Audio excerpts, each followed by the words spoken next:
네, 하나님의 말씀은 잠언 24장 19절 20절입니다. 잠언 24장 19절 20절입니다. 제가 말씀을 읽도록 하겠습니다. 너는 악한 사람들로 인하여 초조해 하지 말고 악인을 시기하지 말라. 악한 사람에게는 보상이 없을 것이며 악인의 촛불은 꺼질 것임이니라. 오늘 말씀의 제목은 초조해 하지 말고 시기하지 말라입니다. 본문의 이 두 구절은 오늘날 모든 청년들이 반드시 기억해야 할 말씀입니다. 물론 이 말씀은 청년들 뿐만 아니라 모든 그리스도인들에게 적용 가능한 말씀에 틀림없습니다. 이 두 구절에 주의를 기울이고 복종했다면 도덕적으로, 경제적으로, 사회적으로, 정치적인 그런 모습들이 오늘날 한국 기독교의 모습과 확연히 구별되었을 것입니다. 오늘날 기독교인들이 안고 있는 모든 문제는 바로 이 구절들을 무시한 데서 기인했다고 할 수 있습니다. 수많은 교회가 있죠. 한국만큼 교회가 많은 나라도 있을까요? 진짜 어마어마하게 교회가 많습니다. 목사들도 수십만 명이고 선교사들도 수만 명이고 전도사, 강도사 이렇게 따지면 진짜 어마어마하게 많습니다. 제가 일하는 데도 보니까 걸러서 다 목사가 있더라고요. 자기도 누가 목사고 누가 목사고. 그 친척 중에 뭐가 하여튼 걸르면 목사 한두 사람 좀 다 있어요, 그냥. 기독교 대학교도 있죠. 기독교 중고등학교들도 있죠. 그럼에도 불구하고 세속화되고 변질된 한국식 기독교가 목격이 되는 이유는 바로 이 구절들에 대해서 주목하지 않았기 때문입니다. 물론 오늘 본문 말씀을 무시했다는 것은 구체적으로 성경을 하나님의 말씀으로서 신뢰하지 않았다는 것을 의미하는 거예요. 이것만, 이 구절만 무시했기 때문이다. 그걸 말하는 건 아니에요. 전체적으로 하나님의 말씀을 다 무시하고 있다는 겁니다. 며칠 전에 제 SNS에는 짧은 글이 게시가 되었습니다. 제가 쓴 건 아니고 어떤 단체가 쓴 글인데요. 뭐라고 했냐면 마태복음은 구약에 처녀가 잉태하여 아들을 낳을 것이라는 이 구절이 있죠. 마태복음 2장에 나와 있죠. 처녀가 잉태하여 아들을 낳을 것이 되어 있어요. 이게 이제 이사야 7장 14절을 인용한 것인데 당시 헬라어 번역본 70인역에서는 그걸 인용했는데 본래 이건 번역 오류다. 히브리어 원문엔 처녀가 아니고 젊은 여인이다. 이렇게 돼 있어요. 그러면서 뭐라 하면 성경 영감설이 민망하다. 성경 영감설을 믿을 수 없다는 얘기죠. 그러니까 원래는 이사야 7장에 있는 그 단어가 처녀가 아니라 젊은 여자인데 이거를 70인역이라는 헬라어 번역본에서 젊은 여자를 처녀로 번역해가지고 그거를 마태복음에서 이 70인역을 인용하면서 처녀라고 번역을 잘못한 거다. 원래는 젊은 여자다. 맞습니까? 언제나 그렇듯이 성경이 맞고 사람은 틀린 겁니다. 언제나 그렇습니다. 이 젊은 여인이라는 알마라는 히브리어는요. 우리나라는 이게 그 단어들의 정의들이 두 개의 의미가 있는 것도 있잖아요. 똑같 배 그러면 여러분들 제가 배 그러면 제가 배라는 단어를 문맥에서 어떻게 사용했느냐에 따라서 이 배가 될 수도 있고 먹는 배가 될 수도 있는 거예요. 마찬가지로 그 알마라는 히브리어가 문맥에서 그냥 여인을 말할 때가 있는 거고 처녀를 말할 때가 있는 거예요. 그럼 문맥에서 봐서 그걸 정의를 어떻게 하느냐가 되는 것이지 그 단어가 여기서 이렇게 했으니까 이건 무조건 젊은 여인이냐 그러면 이사야서에서 말씀하고 있는 그 처녀로서 인용하고 있는 처녀가 잉태하여 아들을 낳는 것은 불가능한 일이잖아요. 근데 젊은 여인이 젊은 여자가 애를 갖는 거는 가능한 일이에요. 그래서 예수 그리스도의 신성이 그 단어 하나를 어떻게 번역하느냐에 따라서 달라지는 겁니다. 근데 성경을 안 믿는 인간들이 지들 생각으로 야 이거 젊은 여인인데 잘못한 거다. 에이 성경 영감서 그거 틀린 거야. 이따위로 말하고 있는 것이죠. 그게 누가 말한다고요? 불교 승려가 말한 게 아니라니까요. 기독교 학자가 말한 거예요. 기독교 개혁 포럼이라는 단체가 말한 거예요. 정말 답답합니다. 제가 오늘 이렇게 설교 주제와 동떨어진 이런 얘기를 갑자기 하는 이유는 이 시대에 기독 신학자들은 더 이상 성경의 영감서를 믿지 않는다는 겁니다. 교인들은 믿을 줄 몰라요.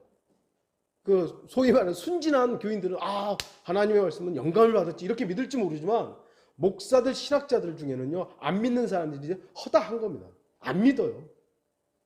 성경 영감서? 에이 그거 사람이 갖다 쓴 건데 뭐. 그렇기 때문에 오늘 잠언의 이 말씀도 하나님의 영감받은 말씀이 아닌 그냥 하나의 교훈 정도로 여기는 사람들이 많이 있다는 겁니다. 혹시 여러분도 그들처럼 오늘 본문 말씀을 하나님의 말씀으로서가 아니라 그냥 하나의 교훈으로만 단지 그냥 어떤 교훈집으로만 받아들인다면 굳이 이 설교를 끝까지 들어야 될 이유는 없습니다. 여러분들이 이 말씀을 하나님의 말씀으로 믿고 신뢰한다면 이 윤목사가 말씀을 하나님의 말씀을 근거로 설교하는 이 설교를 끝까지 들어도 되지만 뭐 또 똑같은 얘기 뭐 저런 얘기들은 뭐 다른 데도 있는데 그런다면 시간 낭비하는 거예요. 기독교가 세상의 물질적 풍요에 대해서 초조해하고 불안해하다가 결국 세상을 부러워하고 시기하여 세상의 풍요를 함께 누리기 위해 세상을 따라가고 세상과 연합한 결과가 바로 성경을 안 믿는 거예요. 성경을 안 믿는 거예요. 이성적 사고 필요합니다. 하나님께서 우리에게 지각을 주셨기 때문에 이 지각을 가지고 어떤 것들을 판단해야죠. 하지만 인간의 이성이 곧 진리를 완전히 이해하는 것은 아닙니다. 아무리 똑똑하고 박사학위가 몇 개라 그래도 성경을 다 이해할 수 있는 건 아니에요. 성경은 이성으로 접근하는 것이 아니라 믿음으로 접근해야 되기 때문이죠. 믿음으로 접근하고 그 뒤에 이성적으로 판단하는 거예요. 근데 성경을 이성으로 먼저 다가서니까 못 믿을 게 너무 많은 거예요.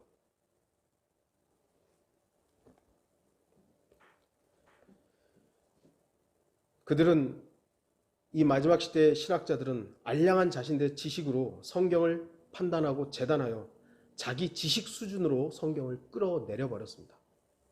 그래서 성경 말씀에 복종하는 대신 성경을 뜯어고치려는 악한 일에 동조하고 있습니다. 왜 그렇습니까? 세상이 주는 인정과 풍요가 달콤하기 때문에 세상에 동조하잖아요. 타협하잖아요. 그럼 세상에서 인정해줘요. 야, 저 목사 참 대단하다. 예수님만 구원이 아니고 다른 종교에도 구원이 있다 그래. 와, 저 사람 참 폭이 넓구나. 성경은 하나님의 유일한 말씀입니다. 그러면 저 사람은 온고집, 저 극단주의 그러는데 여러 성경을 우리가 취합해서 보면 됩니다. 그러면 저 사람은 참 학자구나. 그리고 부가 따라와요. 기독교 대학의 교수가 되고 이런 일을 하는 거죠.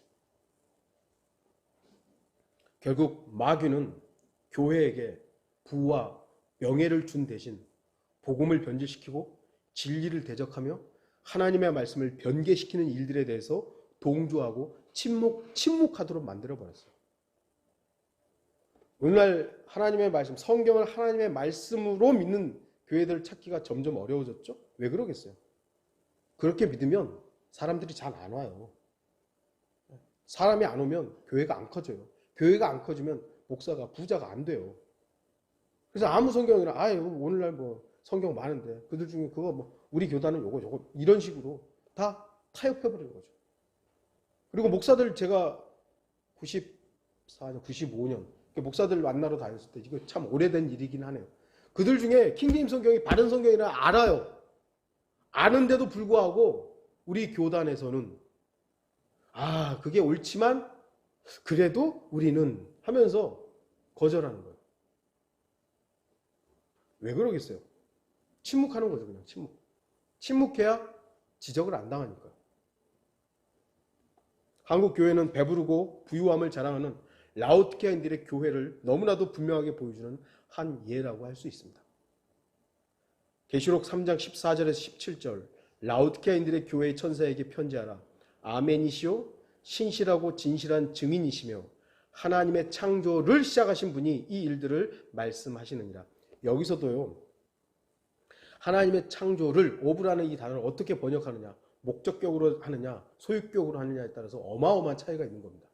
하나님의 창조의 시작이신 분, 그러면 예수 그리스도는 하나님께서 처음으로 만든 피조물이 되는 거예요. 창조의 시작이 되면. 그러나 하나님의 창조를 시작하신 분이 되면 그분이 창조의 주체가 되시는 거예요. 그러나 킹제임스 성경, 한글 킹제임스 성경을 제외하고 거의 모든 성서들은 하나님의 창조의 시작이신 분이에요. 그래서 단어 하나를 어떻게 바꾸느냐, 번역하느냐가 그렇게 중요한 겁니다. 그런데 오늘날 학자들 중요하지 않아요. 그냥 내가 내 행위를 아노니 내가 차지도 아니하고 덮지도 아니하도다. 나는 내가 차든지 덮든지 하기를 원하노라. 내가 그처럼 미지근하여 차지도 아니하고 덮지도 아니하기 때문에 내가 너를 내 입에서 토해내겠노라. 내가 말하기를 나는 부자며 부유하고 아무것도 부족한 것이 없다고 하지만 너는 비참하고 가련하며 가난하고 눈멀고 헐벗은 것을 알지 못하는도다. 오늘날 기독교 뜨뜻미지근하죠. 그냥 세상으로부터 인정받고 싶고 욕먹기 싫고 그런 거예요.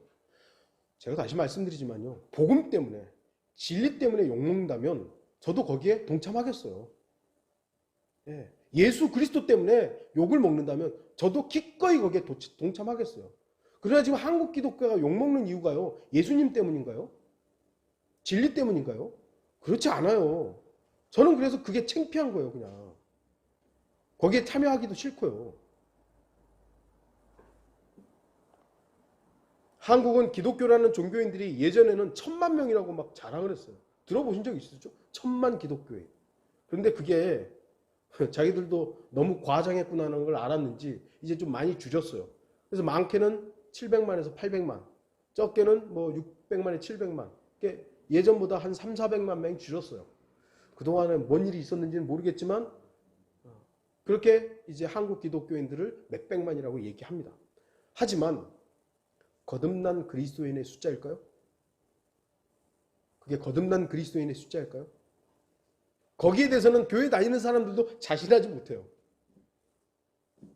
제가 예전에 만났던 순복음 제일교회였나요? 거기 장로가 저한테 전화 와가지고 막 뭐 얘기하다가 그렇게 구원에 대해서 얘기하는데 그 교회는 다 구원받았어요. 제가 아는 한 우리 성도들의 구원 간증을 알기 때문에 저는 다 우리 성도들의 구원 간증을 알기 때문에 구원받았습니다. 그랬더니 거기는 몇천 명, 6천 명이가 된다 그랬거든요. 6천 명이 그럼 다 구원받았습니까? 아니요. 아니요 그런 거예요. 얼마나 구원받았습니까? 자기도 모르죠. 한 10분의 1이나 받았을까요? 그러더라고요. 그럼 나머지는요? 그럼 목사 뭐 하는 거예요? 왜 한국식 기독교는 숫자에 민감하게 반응합니까? 교인들의 숫자, 교회 헌금 액수, 교회 크기 등등등등. 왜 그렇게 민감하죠? 비교 대상 때문에 그래요. 세상 때문에 그런 거예요. 세상과 비교해보니까 부럽거든요. 세상에 뭐는 막 이렇게 크고 뭐 하는데 교회를 보니까 우리 교회는 어떻고 저쩌고 하는데 저 교회는 여의도 순복음 교회는 몇십만 명 되더라. 우리 교회는 비교하니까 부러운 거예요. 부러운 거. 그리고 세상에 대해서 시기하는 것이죠. 러크만 목사는 이렇게 지적을 합니다. 만일 그리스도인이 이 구절에 복종한다면 생계수단으로 주류 산업, 담배 산업, 헐리우드에 연루되지 않을 것이다. 이 구절을 정말로 하나님의 말씀으로서 믿고 있다면 그리스도인이 주류 산업이라든지 음란물이라든지 헐리우드 이런 악한 영화라든지 이런 산업이라든지 여기에 연루되지 않을 것이다. 그리스도인이 이 구절에 복종한다면 과장되고 왜곡되고 거짓된 상업 광고에 속지 않을 것이다. 그리스도인이 이 구절에 복종한다면 교황 추기경 대학 예수 그리스도를 강등시키는 어떠한 성경 번역에도 귀를 기울이지 않을 것이다. 그리스도인이 이 구절에 복종한다면 자신의 사회적 이미지나 성경을 거부하는 사람들과 갖는 공동체의 입장에 대해 걱정하지 않을 것이다. 그리스도인이 이 구절에 복종한다면 아무리 악한 상황에서도 주 안에서 승리하며 기뻐할 수 있을 것이다. 어떤 상황에서도 세상을 부러워하지 않는 거예요. 악인을 부러워하지 않는 거예요. 그들에 대해 시기하지 않는 거예요. 그러면 그리스도인은 평안이 있는 것이고 기쁨이 있는 것이죠. 왜 불안하고 왜 초조해야 할까요? 비교 대상 때문에 그런 거예요. 저는 러크만의 이 말에 전적으로 동의합니다. 죄인이 하나님의 말씀에 순종한다면 그는 거듭난 하나님의 아들들이 될 수 있을 것입니다. 또한 거듭난 하나님의 자녀들이 전적으로 하나님의 말씀에 복종한다면 세상에 대해서 승리하신 주 예수 그리스도를 주인으로 섬기는 삶에 있어서 실패하지 않을 것입니다. 오늘 본문에 기록된 하나님의 말씀에 순종하고 복종하기만 한다면 우리 그리스도인들은 수많은 죄의 유혹으로부터 자유를 누리고 어떤 상황 속에서도 평화를 누릴 수 있을 것입니다. 이 말씀에 대해서 정직하게 순종하기만 한다면 그리스도인에게 발생하는 많은 문제에 있어서 해결책들이 있을 것입니다. 이 말씀을 복종하는 데 필요한 것은 오직 믿음으로 결단하는 개인의 의지만 있으면 됩니다. 아, 그래. 세상을 부러워하지 않아야지. 세상에 대해서 시기하지 않아야지. 초조해하지 않아야지. 그러나 수많은 그리스도인들이 이 말씀에 주의하지 않음으로 인해 죄의 유혹과 육신의 시험 때문에 좌절과 실망과 고통과 낙담에 빠지게 되어 많은 시간 낭비를 가져오게 된 것입니다. 자꾸 세상에 대해서 세상은 이렇게 해서 이렇게 돈을 많이 버는데 나는 왜 이 모양일까? 그러다 보니까 불안한 거예요. 스스로 그냥. 그러니까 평안을 못 누리는 거예요.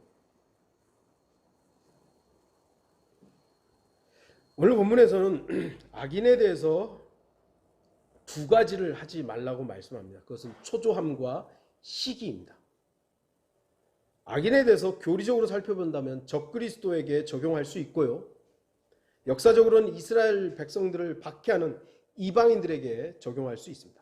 또한 영적으로 본다면 오늘날 구원받지 못한 모든 사람들이 바로 악인에게 적용될 것입니다. 그리고 더 나아가서 구원받은 그리스도인임에도 불구하고 악인에게 점유돼서 악한 자에게 점유돼서 악인의 삶을 사는 그런 사람에게도 적용될 수 있을 것입니다. 그리스도인들은 구원받지 못한 구원을 거절하는 세상 사람들에 대해서 초조하거나 시기할 이유가 단 한 가지도 없습니다. 또한 예수 그리스도를 거절하고 자기의 육신의 욕망대로 사는 그런 악인에 대해서 우리가 초조하고 불안하고 시기할 이유 또한 전혀 없다는 것입니다. 악인들로 인해 초조해하지 마십시오. 초조하다라는 단어는 속이 타다, 안달이 나다 이런 뜻이 있습니다. 악인 때문에 초조해하지 말라고 성경은 말씀합니다. 초조해하지 말라고. 괜히 그것 때문에 안달나고 속 탈 필요가 없다. 근데 왜 악인 때문에 초조합니까? 조급함 때문이죠. 내가 생각한 대로 안 되니까. 우리는 기다리지 못하는 성향이 있습니다. 오래 참으심. 이게 하나님의 속성이죠. 우리에게도 오래 참음이 좀 있어요. 근데 하나님과 비교조차 안 되죠. 우리는 뭔가 좀 빨리 일어나길 바라요. 저 나쁜 놈 빨리 어떻게 되지 좀. 왜 저거 그냥 가만 놔두시지? 여러분들은 세상의 수많은 죄인들, 범죄자들, 이단 사이비들, 성경 변개자들, 교회에 대해서 정말 이상하게 대하는 자들, 여러 가지들이 있죠. 이들이 왜 당장 하나님의 진노로 인해 징계받지 않는다고 생각하십니까? 만일 하나님께서 죄인들의 그 죄에 대해서 즉시로 징계하시고 심판하신다면 어떻게 되겠죠? 여기에도 살아남을 사람이 없습니다. 여기에도 살아남을 사람이 없어요. 저를 비롯해서. 하나님께서 죄가 발견되는 즉시로 사람을 죽여버리시고 이렇게 심판하신다면 여기도 예외는 없어요. 하나님께서 오래 참으시는 것일 뿐입니다. 그것이 우리에게도 은혜이고 감사죠. 악인에 대해서 하나님께서는 징계를 거두시거나 악인에 대해서 면죄부를 준 것이 아닙니다. 하나님께서는 반드시 악인들에 대해서 심판하시는 겁니다. 단지 내가 생각하는, 내가 요구하는 대로 안 될 뿐이죠. 그래서 우리는 초조할 필요가 없어요. 그런데 왜 저런 인간을 왜 하나님 가만 놔두시지? 내가 상정한 그런 시기대로 안 되니까 초조한 거예요. 저것들 금방 망해야 되는데 왜 안 되지?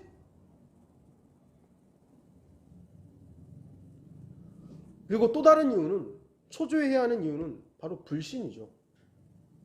전폭적으로 신뢰하지 못하기 때문에 초조한 거예요. 여러분은 은행에다가 돈 맡겨놓고 초조해 하십니까? 거의 안 그러잖아요. 왜냐하면 은행을 신뢰하기 때문이에요. 여러분은 시장이나 마켓에서 물건을 구입하고서 이 물건이 잘못된 물건이라고 그렇게 초조하세요? 이미 샀는데? 이거 잘못 샀나? 그럴 수는 있겠지만 그 마켓이나 시장을, 마트를 신뢰하고 그 물건을 구입한 거예요. 그럼 구입했으면 더 이상 그건 끝난 거죠. 이제 계산은 끝났으면. 저도 인터넷 쇼핑을 좀 하죠. 책이나 물건들을 이제 구입할 때 그 중고 마켓을 자주 이용해요. 근데 처음에 할 때는 이거 내가 돈만 뜯기고 물건 못 받는 거 아니야? 그때는 인터넷 쇼핑이 아직 이렇게 지금처럼 활성화되지 않는 시기니까 꽤 오래된, 그러니까 내가 이거 물건값을 지불했는데 이거 안 오는 거 아니야? 이렇게 좀 불안했어요. 그런데 계속 물건들이 제대로 오고 좋은 책들이 오고 괜찮구나. 이제는 초조하지 않아요. 신뢰하니까, 믿으니까. 이제는 오히려 도서 구입은 거의 인터넷으로 하는 실정이에요. 실제로 제가 이제 서점에 가는 일이 거의 이제는 아예 안 가죠. 인터넷으로만 다 구입합니다. 물론 요즘 한 재판에 대해서 관심 있게 보면서 약간 초조함이 있었습니다. 그것은 인간 재판관을 절대적으로 신뢰하지 못하기 때문이지 하나님을 신뢰하지 못하기 때문은 아니었습니다. 과거형입니다.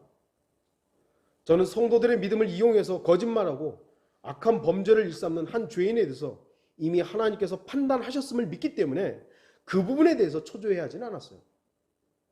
하나님께서 이미 저 죄인은, 저 범법자는 판단하셨다. 하지만 이제 소위 말하는 재판정은 증거로만 판단을 하잖아요. 증거로만. 그러니까 이걸 저 사람이 하는 거 저걸 믿을 수가 있나? 그래서 조금 초조했어요. 그러나 무엇이 되었든 초조함을 갖는 이유는 주 하나님의 심판과 보응에 대한 절대적인 신뢰 부족에서 기인했습니다. 제가 하나님을 믿었다면 인간 재판정에 대해서 간섭하시는 분도 하나님이시고 거기에서 어떤 판결이 나오게 한 것, 물론 그 인간의 부족함이라든지 이걸로 왜곡될 수도 있고 하지만 그 모든 섭리는 하나님의 허락이에요. 허락이에요. 내가 원하는 대로 유죄 판결이 나기를 바라지만 혹여 정말 마음 아프게 그것이 아니다 그러면 제가 그럼 하나님 앞에 원망할 겁니까? 마음이 아픈 일이지만 이것도 하나님이 하시는 일이구나. 그래서 이제 더 이상 초조해 하지 않아요. 왜요? 하나님을 신뢰하니까. 육신의 개인의 바람은 정말 그 나쁜 사람이, 나쁜 인간이 법의 판단도 정확하게 받기를 바라요. 그래야 더 이상 우리와 같은 어리석은 사람들이 더 나오지 않겠죠. 그러나 인간 세상에서 일어나는 것들은요, 우리 마음대로 되는 게 아닙니다. 하나님의 허락과 허용이 있는 거예요. 우리가 더 이상 초조해야 될 이유가 없어요. 여러분이 오늘 말씀을 하나님의 말씀으로서 신뢰한다면 악인들 때문에 초조해하지 마십시오. 그 결과는 이미 하나님께서 판단하셨습니다. 다 끝났어요. 하나님은 이미. 주 하나님을 절대적으로 신뢰한다면 하나님께 모든 것을 맡기면 됩니다. 못 맡기니까 초조하죠. 저 재판이 어떻게 될까? 막. 그래서 계속 방법들이 나오는 것이죠. 하나님께서는 돌이키지 않는 죄인들에 대해서 반드시 징계하시는 분이시며 악인들에 대한 심판을 반드시 이루시는 분이십니다. 지금 안 됐다고 해서 안 되는 게 아니에요. 만약 그 사람들이, 그 악한 사람이 구원받은 사람이라면 그리스도의 심판석에 보겠죠? 그러면 하나님께서 그때는 너 구원받았으니까 됐어. 그러시겠어요? 반드시 그 짓거리에 대해서 물으실 겁니다. 왜 그랬냐고. 설명해야 될 거 아니에요. 자기가 몸으로 행한 것에 대해 설명해야 될 거 아니에요. 그 수치심은 어찌 보면 제가 볼 때는 계속 가는 거예요. 왜 하나님께서 다른 보상과 다른 면류관과 다른 어떤 그 영광들을 제시하셨겠어요? 다르기 때문이에요. 다르기 때문에. 제가 다 알지는 못하지만 분명히 이 땅에서 신실하게 주님을 사랑하고 섬겼던 사람과 자기 멋대로 자기 하고 싶은 대로 살았던 그리스도인의 구원이라는 부분에서는 동일할지 모르지만 상급과 보상이라는 부분은 다르다는 겁니다. 하나님은 심는 대로 거두시는 분이에요. 시편 37편 1절 행악자로 인하여 초조해하지 말며 죄악을 행하는 자들을 부러워하지 말라. 시편 37편 7절 8절 주 안에서 쉬고 인내하며 그를 기다리라. 이게 어떤 사람이 되는 거예요? 하나님을 신뢰하는 사람이 쉬는 거예요. 하나님을 신뢰하지 못하는 사람이 쉬지 못하는 겁니다. 자기 길에서 번영하는 사람, 곧 악한 계책을 성사시키는 사람으로 인해 초조해하지 말며, 변호사가 몇 명이나 상관없어요. 우리나라 최고 유명한 김앤장 변호사를 했다고 해서 그 사람이 어떤 무죄를 판결받았다고 해서 우리가 초조해야 될 이유가 없는 거예요. 이미 하나님께서는 심판하셨어요. 화를 그치고 노여움을 버리라. 결코 악을 행하려고 초조해하지 말라. 우리는 악을 악으로 이기는 사람들이 아닙니다. 악을 선으로 이기는 사람들이에요. 예수 그리스도께서 그렇게 하셨듯이 말입니다. 그가 악인이라고 해서 우리도 악하게 돼야지. 그러려면 뭐하러 우리가 하나님께 기도합니까? 우리 방법대로 하지. 초조해하지 마십시오. 다음으로는 악인들을 시기하지 말라고 말씀합니다. 지금 이전 판에서는 부러워하지 말라고 번역을 했었어요. 근데 이제 지금은 시기하지 말라로 교율이 된 것 같습니다. 그래서 사실은 의미가 굉장히 좀 다릅니다만, 부러워한다는 것과 시기한다는 것 좀 의미가 많이 다릅니다만, 예전 판에서는 이게 이제 부러워하지 말라로 되어 있었어요. 그러다가 언제 교율했는지는 모르겠습니다만 지금은 시기하지 말라, 앰비셔스 해가지고 이렇게 나와 있습니다. 시기심은 뼈를 썩게 할 만큼 강한 독성을 품고 있습니다. 잠언 14장 30절 건전한 마음은 육신의 생명이나 시기는 뼈를 썩게 하느니라. 근데 생각을 해보세요. 내가 시기를 해요. 누군가를 시기를 해요. 그러면 누구 뼈가 썩을까요? 시기하는 사람이 썩는 거지. 저 사람, 내가 시기하는 대상의 뼈가 썩는 게 아니에요. 시기심은 나를 죽이는 건데 사실은 많은 사람들이 오해하는 거예요. 내가 시기심 뼈를 썩게 한다? 도대체 누구 뼈가 썩는 거예요? 자기 뼈가 썩는 거죠. 시기의 대상이 아니라 시기심을 갖고 있는 바로 그 자신의 뼈가 썩는 겁니다. 우리가 세상을 부러워하고 시기하게 되면 세상이 우리의 시기로 인해 피해를 입는 것이 아닙니다. 우리가 세상을 부러워하고 세상을 시기하면 세상이 망한 겁니까? 그건 하나님이 하시는 일이지 우리가 시기심을 갖는다고 세상이 망하는 게 아니에요. 세상은 세상대로 아무렇지도 않게 유지됩니다. 하지만 시기심을 품은 그 자신이 시기로 인해 병들게 됩니다. 우리는 돈 많은 부자들을 부러워하고 시기합니다. 우리가 그렇게 부러워하고 시기심을 품고 있는 그 부자들이 우리가 시기한다는 걸 알기나 할까요? 우리가 시기한다고 해서 그 부자들이 눈 하나 깜짝할까요? 괜히 혼자서 가슴앓이 하다가 혼자 원통해하고 혼자 끙끙 앓다가 병들게 되는 거예요. 저 인간들은 왜 금수저로 태어나가지고 아이고 막 부러워 죽겠고 막 저 인간들 막 시기한다고 해서 뭐 달라지는 거 아무것도 없어요. 나만 힘든 거예요. 사실 나만. 왜 저 죄인은 저 악한 사람은 왜 저렇게 잘 살고 있지? 뭐 이렇게 멀쩡하게 설교하고 있지? 멀쩡하게 저렇게 여행 다니고 있지? 멀쩡하게 저렇게 맛있는 거 먹고 다니지? 괜히 혼자서 원통해야 하면 나만 힘든 거예요. 시기심에 대해서 여러 가지 뭐랄까요, 뭐 명언들이 있더라고요. 좀이 옷을 먹어치우는 것처럼 시기는 사람을 먹어치운다. 시기는 기독교의 암세포이다. 인간은 시기하기 마련이다. 그러나 계속해서 시기하는 것은 어리석은 일이다. 시기는 살아있는 자에게서 자라나 죽을 때 멈춘다. 시기는 자신의 화살로 자신을 죽인다. 뭐 이외에도 많더라고요. 시기에 대해서. 시기. 비슷한 말이 뭐죠? 질투라는 말이 있죠. 시기, 질투. 아주 비슷한 말이지만 의미가 다릅니다. 제가 언젠가 요거 좀 설명했던 것 같은데요. 다시 한번 좀 얘기를 하면 질투는요. 자기 자신한테 초점이 있는 거예요. 시기는 상대방에게 초점이 있습니다. 질투는 내가 소유하지 못한 것에 대해서 반응을 하는 것에 비해서 시기는 남이 가진 것에 대해서 하는 거예요. 내가 이걸 왜 못 가졌어? 내가 이걸 못 가졌네? 하는 것은 질투예요. 근데 저 사람이 저걸 가지고 있다는 것에 대해서 막 반응이 나오는 시기죠. 근데요, 하나님은 질투하시는 분이세요. 근데 시기는 않아요. 분명히 성경은 하나님은 질투하는 하나님이시니 나오죠. 출애굽기 20장 5절 너는 그것들에게 절하지 말고 그것들을 섬기지 말지니라. 이는 나 주 너의 하나님은 질투하는 하나님이니 나를 미워하는 자들의 3, 4대까지 그 조상들의 죄악을 그 자손들에게 미치게 하고. 하나님의 질투가요, 한 사람으로 끝나는 게 아니라 3, 4대.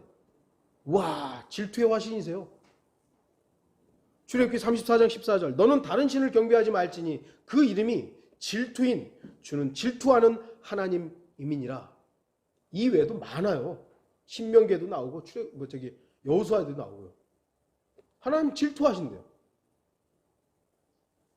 이스라엘 백성들은 분명히 하나님의 소유인데도 그들이 다른 신을 찾고 다른 신을 섬김에 있어서, 그래서 하나님의 소유인 그 이스라엘 백성들이 다른 짓을 하기 때문에 하나님은 이스라엘에 대해서 질투하시는 거예요.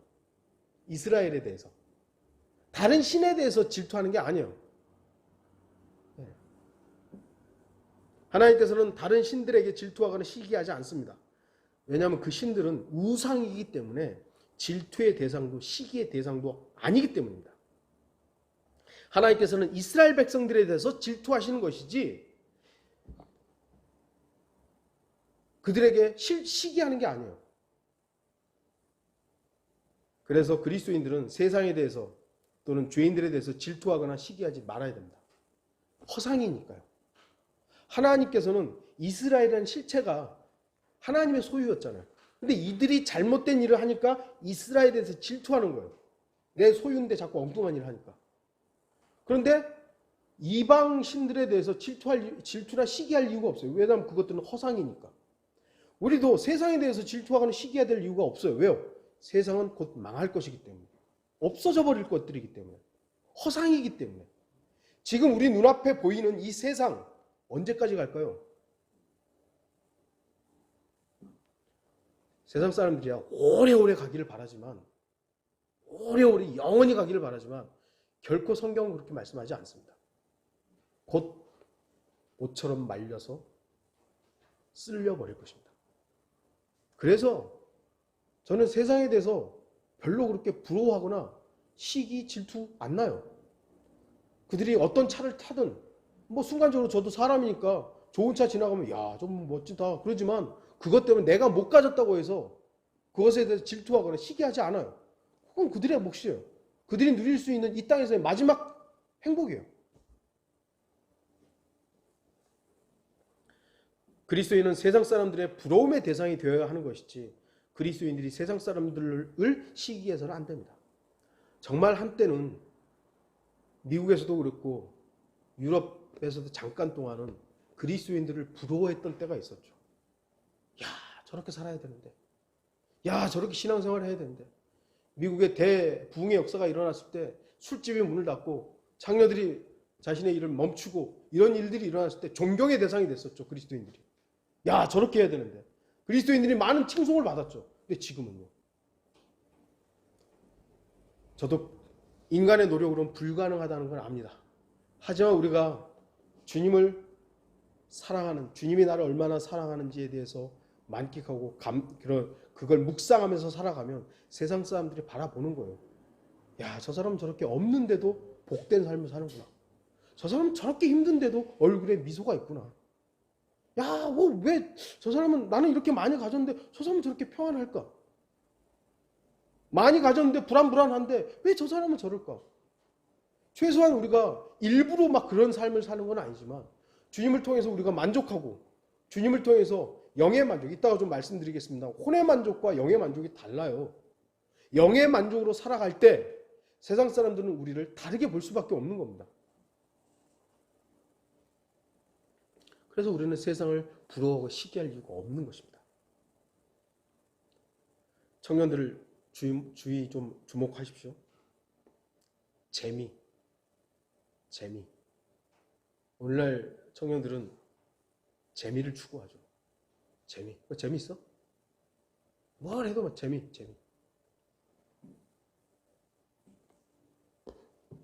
세상이 육신의 재미를 위해 전력 질주하는 것에 대해서 시기심이 있습니까? 부럽습니까?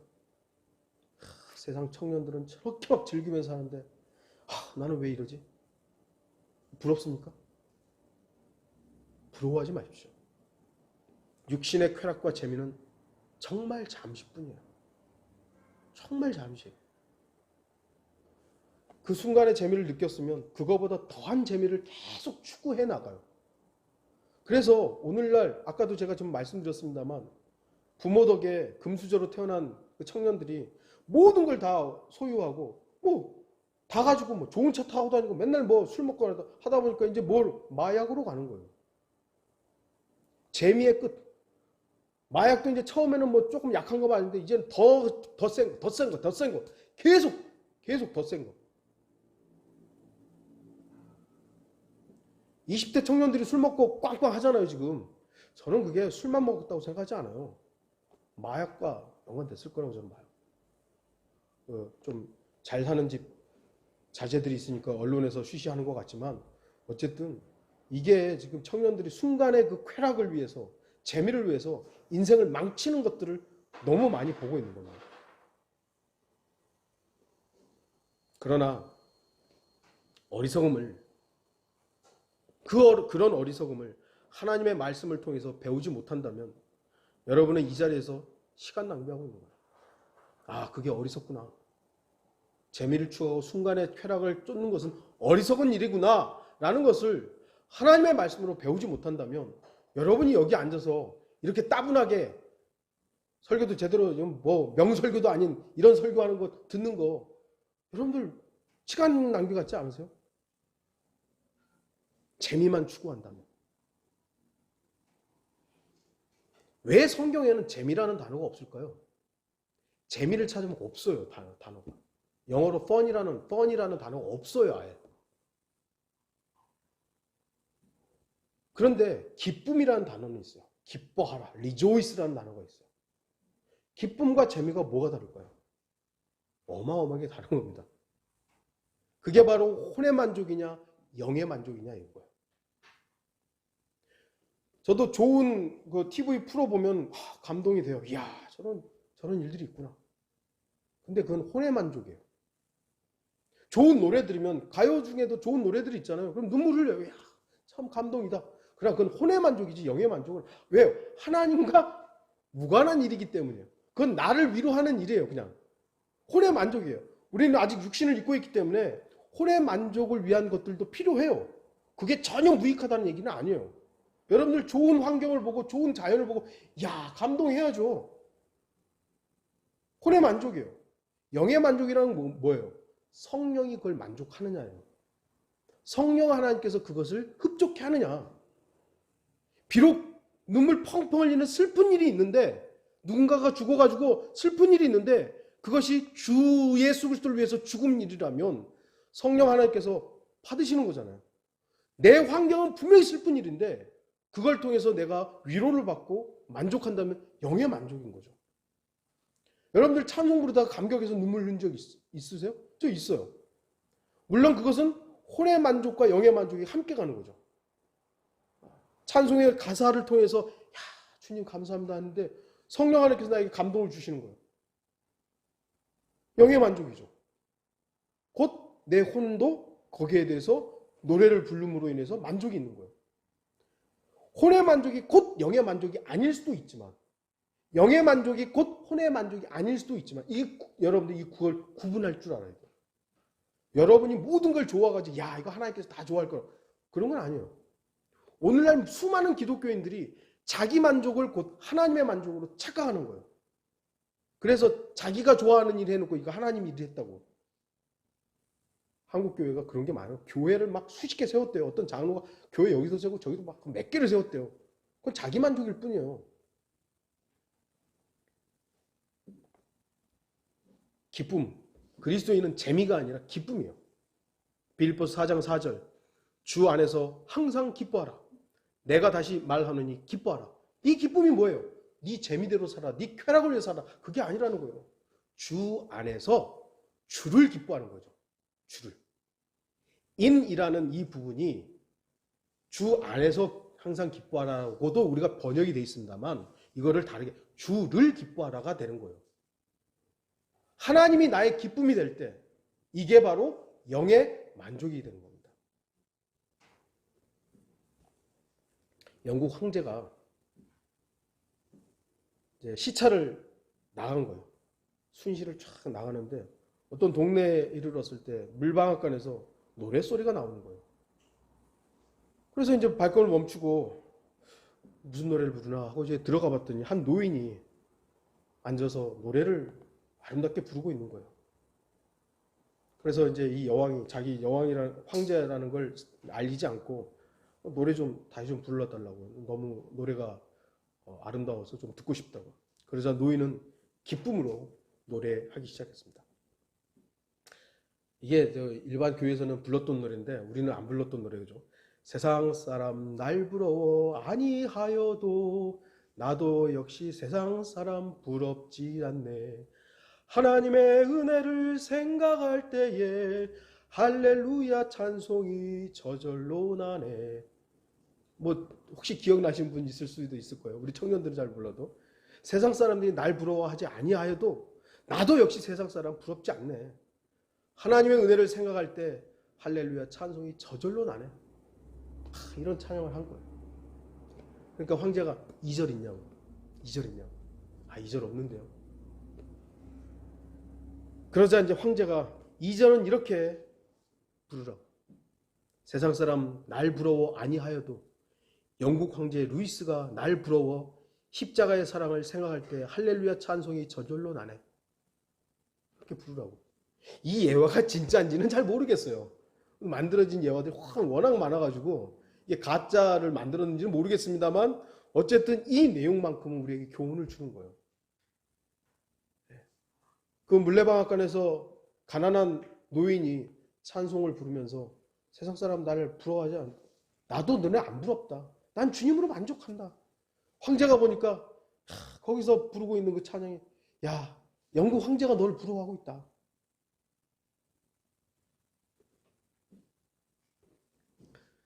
그리스도인은 세상에 대해서 시기할 필요가 없고 세상에 대해서 그 누구도 부러워할 이유가 없습니다. 여러분들 누구 부러운 사람 있으세요? 저는 예전에 저보다 성경을 많이 아는 사람들을 많이 부러워했어요. 그래서 예전에 방화동에 있는 조 무슨 목사, 부목사 있었죠. 그 형제를 굉장히 많이 부러워했어요. 근데 지금은 부러워하지 않아요. 그 성경을 많이 아는 그것이 그에게 어떤 의미에서는 독이 됐기 때문이죠. 저는 이제 아무도 부럽지 않아요. 주 예수 그리스도를 사랑하는, 저보다 더 사랑하는 그 사람이 저는 더 부럽다기보다도 존경스러울 뿐이에요. 부러워해야 될 이유가 없죠. 왜 그렇습니까? 우리는 이미 영생을 가졌습니다. 여러분들 영원한 생명에 대한 그런 확신이 있으세요? 왜요? 왜요? 왜 그 확신이 있으시죠? 언제나 말씀드리지만 그건 나 때문이 아닙니다. 하나님의 말씀 때문입니다. 하나님의 보장이 있기 때문에 저와 여러분은 그 확신을 하는 거예요. 나의 구원은 영원하다. 우리는 이미 영생을 가졌습니다. 하늘의 보상이 마련되어 있습니다. 제가 아는 한 여기에 있는 우리 성도들은 완벽하지는 않아요. 저부터 시작해서 완벽하지는 않아요. 여전히 어리석고 육신으로 어리석은 일들을 합니다. 그러나 죄에 대해서 두려워할 줄 알고 거짓과 위선에 대해서 경계할 줄 알고 그것이 잘못됐다고 지적할 수 있는 그런 모습으로서의 신실함이 있을 때 주님께서는 우리 때문이 아니라 나의 어떠함 때문이 아니라 우리 안에 계신 주님으로 인해서 우리에게 보상하실 것입니다. 우리의 빛은 영원히 꺼지지 않습니다. 이러한 분명한 사실을 믿기 때문에 저와 여러분이 지금 이 자리에 앉아서 예배하며 주님을 섬기고 성도들과 교제하는 것입니다. 이제 결론을 맺겠습니다. 그리스도인들이 악인들로 인해 초조할 이유가 무엇입니까? 하나님께서는 악인들에게 보상도 없고 그들의 촛불도 끌 것이라고 말씀하고 있는데 말입니다. 그리스도인들이 악인들을 시기할 이유가 무엇입니까? 하나님께서는 악인들에게 어떠한 보상도 하지 않고 그들의 빛을 꺼버릴 것이라고 말씀하고 있는데 왜 우리가 그들을 시기하고 있습니까? 여러분들이 악인들이 망하지 않는다고 초조해하지 마십시오. 왜 저런 악한 사람이 심판을 안 받는 것인가? 초조해하지 마십시오. 만일 악인들로 인해서 초조해하고 있다면 여러분은 주님에 대해서 오해하고 있는 것입니다. 주님께서는 심판을 안 하시는 것이 아닙니다. 지금은 오래 참고 계실 뿐입니다. 주님의 그 오래 참으심이 우리에게도 구원이었듯이 그가 극악무도한 악인이라도 하나님께서는 기회를 주시고 계시는 것이요. 물론 혹여 그 악한 사람이 돌이켜가지고 나 정말 잘못했다고 하면 우리 용서해야죠. 그러나 옛날처럼 그런 교제를 할 수는 없는 거죠. 그렇게 성도들을 짓밟고 했는데 나 용서해 주십시오 그런다고 우리가 이제 다시 교제하죠. 이렇게 할 수는 없어요. 또 어느 정도 기간이 또 필요한 것이죠. 그러나 지금까지 봤을 때 그럴 가능성은 없어요. 그렇다고 해서 우리가 왜 하나님 저런 사람을 저렇게 그냥 놔두냐고 우리가 초조해야 될 필요는 없습니다. 이미 하나님 판단하셨어요. 그 결과가 뭐죠? 성도들이 목자를 버려버렸잖아요. 여러분은 세상 사람들을 시기하고 부러워하고 있다면 여러분의 믿음 생활은 크게 잘못된 것입니다. 여러분들의 주변에 있는 누군가를, 세상 사람을, 구원받지 못한 사람을, 부자들을 부러워하고 시기하고 있다면 여러분 믿음 생활은 좀 잘못하고 있는 것이죠. 왜냐하면 우리가 세상 사람들에 대해서 부러워해야 될 그 어떤 이유도 없기 때문입니다. 세상 사람들로 인해 초조하고 시기하는 바로 그 시간만큼 말씀과 기도에 전념하십시오.